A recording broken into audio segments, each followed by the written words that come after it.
नीम करौली बाबा का एक संदेश, अगर आप यह संदेश सुन रहे हैं तो हो सकता है कि यह आपके जीवन के लिए एक महत्वपूर्ण संकेत हो। क्या आप किसी रिश्ते, बिजनेस, नौकरी या जीवन के किसी और क्षेत्र में बार बार एक ही प्रयास कर रहे हैं लेकिन फिर भी परिणाम नहीं मिल रहे?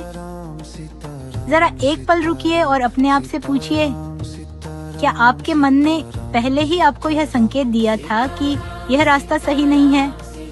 कई बार हमारा अंतर्मन हमें पहले ही बता देता है कि कोई निर्णय या कोई काम सही नहीं है, लेकिन हम उसे अनदेखा कर देते हैं। हम सोचते हैं कि शायद इस बार सब ठीक हो जाएगा, फिर वही गलती दोहराते हैं, फिर वही परिणाम मिलता है और हम समझ नहीं पाते कि ऐसा क्यों हो रहा है। याद रखिए, अगर रास्ता गलत है तो मंजिल सही नहीं हो सकती। गलत दिशा में कितनी भी मेहनत कर ले, सफलता नहीं मिलती, क्योंकि भगवान केवल हमारी मेहनत नहीं, हमारी नियत और हमारे कर्म भी देखते हैं। हो सकता है दुनिया कहे कि आपने जो किया वह सही था, लोग आपकी तारीफ भी करें, लेकिन अगर आपका अंतर्मन बार बार कह रहा है कि यह गलत है तो उस आवाज को अनदेखा मत कीजिए, क्योंकि दुनिया को आप धोखा दे सकते हैं लेकिन अपने अंतर्मन और भगवान को नहीं। समझ की कमी से गलती हो जाए ये स्वाभाविक है, लेकिन जब गलती समझ में आ जाए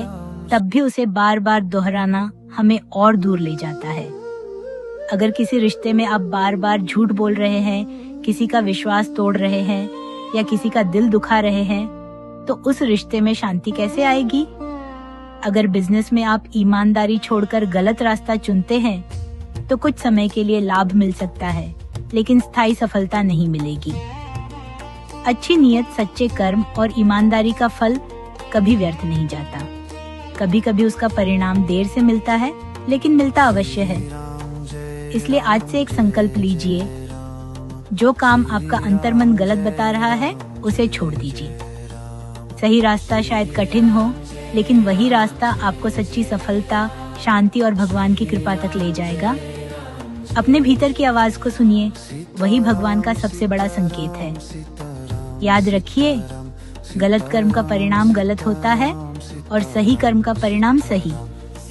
ईश्वर के न्याय में कभी देर हो सकती है, लेकिन अंधेर नहीं होता।